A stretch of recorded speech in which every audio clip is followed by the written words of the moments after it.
दोस्तों नमस्कार। मैं हूं Krishna Kumar Kasaudhan, chief editor KK7 news से। जब से जियो ने अपने रिचार्ज प्लान की कीमत लगभग 25% बढ़ा दी है, तब से सोशल मीडिया में जियो के खिलाफ जबरदस्त कैंपेन चल रहा है। अचानक लोगों को BSNL की याद सताने लगी है। अब भारत की जनता जियो कंपनी का विरोध कर रही है।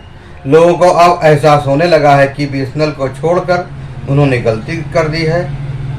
मीडिया रिपोर्ट बता रही है कि जुलाई महीने में निजी कंपनी से BSNL में लोग अपने सिम को पोर्ट करवा रहे हैं। एक रिपोर्ट कहती है कि इस महीने इस कंपनी के सिम की बिक्री में 3 गुना वृद्धि हो गई है।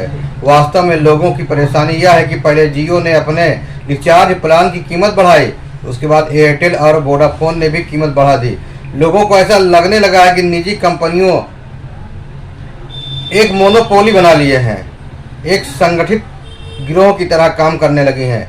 कंपनियां मनमर्जी से कीमत बढ़ा रही हैं और लोगों को ऐसा लग रहा है कि इसको रोकने का सिर्फ यही उपाय है कि वो BSNL की ओर चले जाएं। BSNL की टेलीकॉम बाजार में हिस्सेदारी 10% भी नहीं बची है, जबकि एक समय इस कंपनी के पास भारतीय बाजार में 70% हिस्सेदारी थी।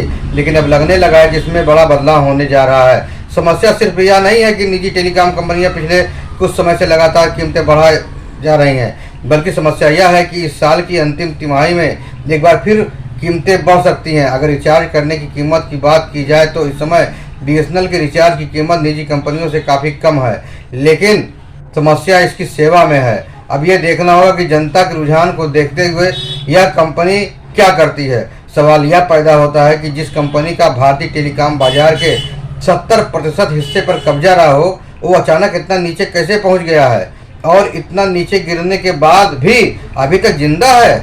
BSNL के इतिहास की बात करें तो यह कंपनी 2008 तक भारत सरकार को पैसे कमा कर दे रही थी, जबकि यह एक सरकारी कंपनी थी और पैसे कमाना इसका उद्देश्य भी नहीं था।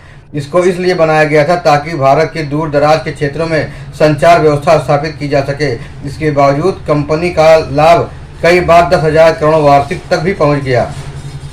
निजी कंपनी सिर्फ शहरों में ही काम करने में दिलचस्पी लेती थी, क्योंकि ग्रामीण इलाके और पहाड़ी क्षेत्रों में संचार व्यवस्था स्थापित करना बहुत महंगा होता था। इसके कारण कंपनियों की प्रति ग्राहक औसत आय बहुत कम हो जाती।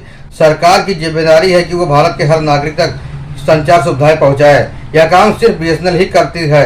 अपनी जिम्मेदारियां पूरी करते हुए BSNL कंपनी भारत सरकार को मोटा मुनाफा कमा कर दे रही थी, लेकिन फिर अचानक यह कंपनी भारी घाटे में आ गई। वास्तव में इस कंपनी को डुबोने की शुरुआत UPA सरकार के दूसरे कार्यकाल में हो गई थी। इसकी वजह यह थी कि गठबंधन होने के वजह से इस कंपनी को जबरदस्त तरीके से लूटा जा रहा था। सबसे पहले टेलीकॉम मंत्री दयानिधि मारन ने एक घोटाला किया, जिसमें उन्होंने अपनी कंपनी के फायदे के लिए एक अलग एक्सचेंज स्थापित करवा दिया, जिसमें 330 हाई स्पीड इंटरनेट लाइनें लगाई गईं। वास्तव में यह सब उन्होंने एक सरकारी कंपनी के खर्चे पर अपने निजी चैनल की सेवा देने के लिए किया था। इससे BSNL को कई सौ करोड़ का नुकसान हुआ। जब मारन पर घोटाले का आरोप लगा तो उन्होंने इस्तीफा दे दिया, लेकिन उनकी जगह उससे भी बड़ा घोटालेबाज मंत्री A राजा ने कार्यभार ग्रहण कर लिया। उसके कार्यकाल में ही मशहूर 2G स्पेक्ट्रम घोटाला हुआ, जिसकी कीमत CAG ने 1,76,000 करोड़ रुपए लगाई थी। वास्तव में प्रधानमंत्री मनमोहन सिंह गठबंधन की मजबूरियों की वजह से कुछ नहीं कर पा रहे थे और BSNL कंपनी ड्यूटी चली जा रही थी। एक समय ऐसा आ गया जब BSNL की भारत बाजार में 10% हिस्सेदारी भी नहीं बची, जबकि पहले बाजार पर 70% हिस्सेदारी थी। अब BSNL को चाहिए कि उपभोक्ताओं का रुख अगर उसकी तरफ मुड़ा है तो अपनी व्यवस्था में सुधार करे, जिससे जनता उसकी तरफ मुड़े। हमारा न्यूज़ चैनल KK7 भी BSNL से अपील करता है कि वो अपनी व्यवस्थाएं सुधारे और जनता को अच्छी सुविधा दे, जिससे लोग BSNL की ओर आकर्षित हों। फिर मिलेंगे नई जानकारी के साथ, नई खबरों के साथ। तब तक आप खुश रहें, सुरक्षित रहें। धन्यवाद।